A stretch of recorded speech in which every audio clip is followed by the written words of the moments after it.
Hi, I'm Nick Lodato, and this is part 9 in the series Creating Accessible Documents in Word. This episode deals with using fonts. Now, before we start, two different things about this particular presentation.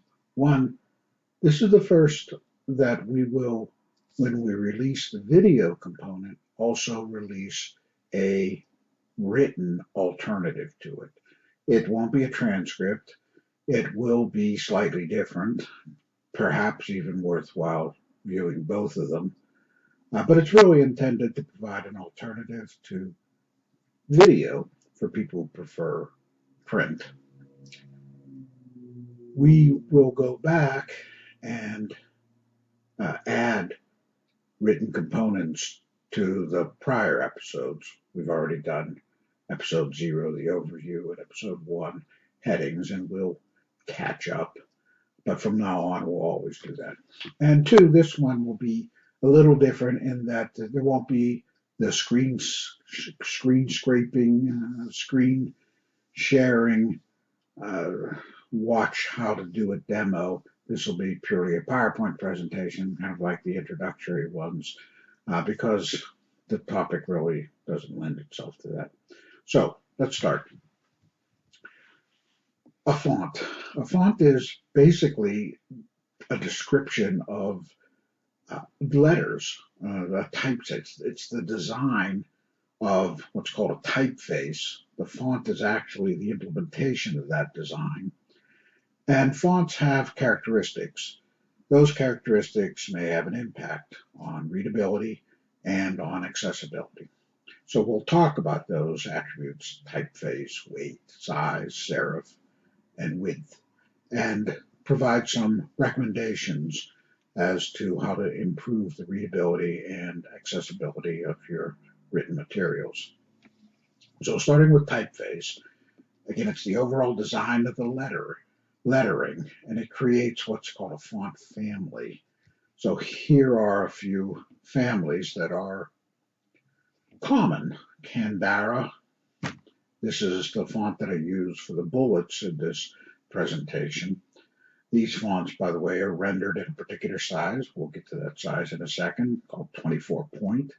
There's also an example of Arial, very common font, been around for a while. Times New Roman, been around even longer than Arial, and Century Gothic.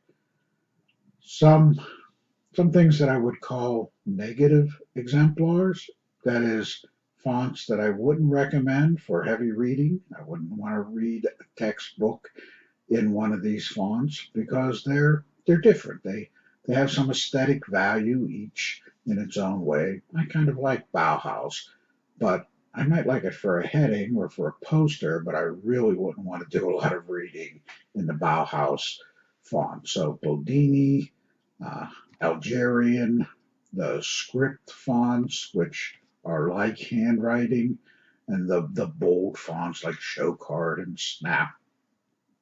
They're nice to have, but again, you don't want it for the body text. Now, here's a more in-depth example of the variations in a font family. This is the Gill family, and this is a sans serif family. We'll explain that in a second. Just wanted to show you some of the variants. There's sort of the standard, and then there are condensed variants where the letters are squished together. They're made narrower. There are light variants where the letters are thinner, and there are bold variants where the letters are thicker, and even ultra bold variants. And you can combine them, like the Nova condensed light. Each of these is going to have a different implication for accessibility. The cleanest are the ones that look the cleanest, like the first one, Sans MT and Sans Nova. Sans Light, Nova Light is perhaps okay. I would avoid the condensed versions and the ultra bold versions altogether. Again, some may be appropriate for headings, but not for body text. This is the issue of font size. So a font is measured in what are called points. A point is 1/72 of an inch. So there are 72 points in an inch of height. So we're talking about font height here. Now, at 72 points per inch, that means that a 12-point font, which is pretty standard, is going to give you about 6 lines of text per inch vertically.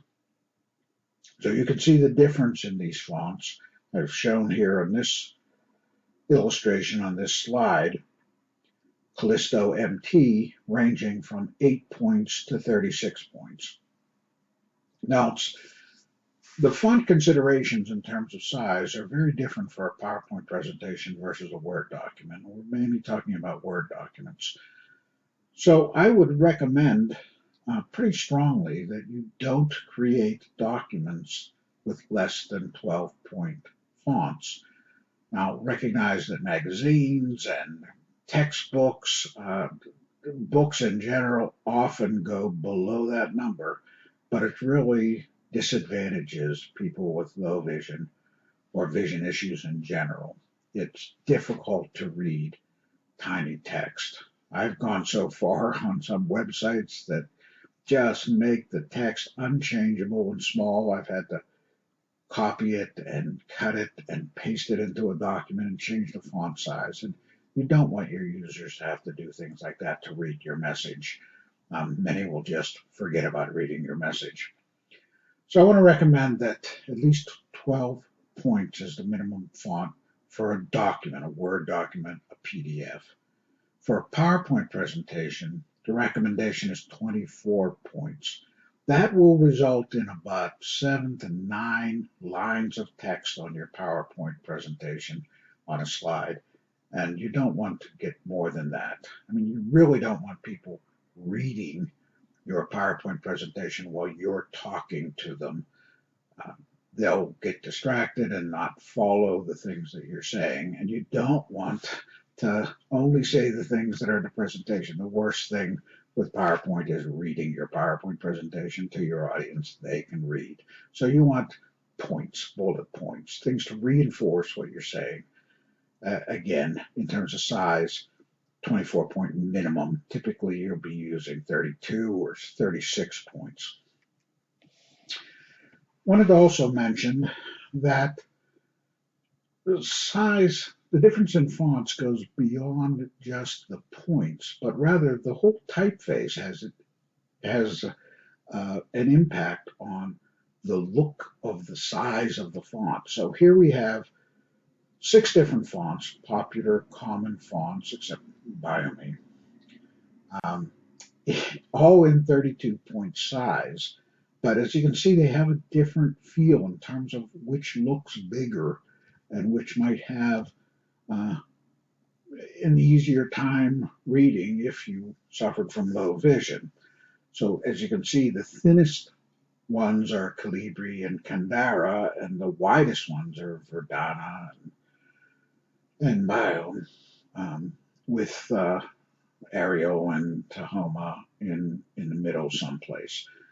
So the message here is simply that look at the typeface, not just the point size, because that has an impact on readability. I mentioned before the idea of a serif.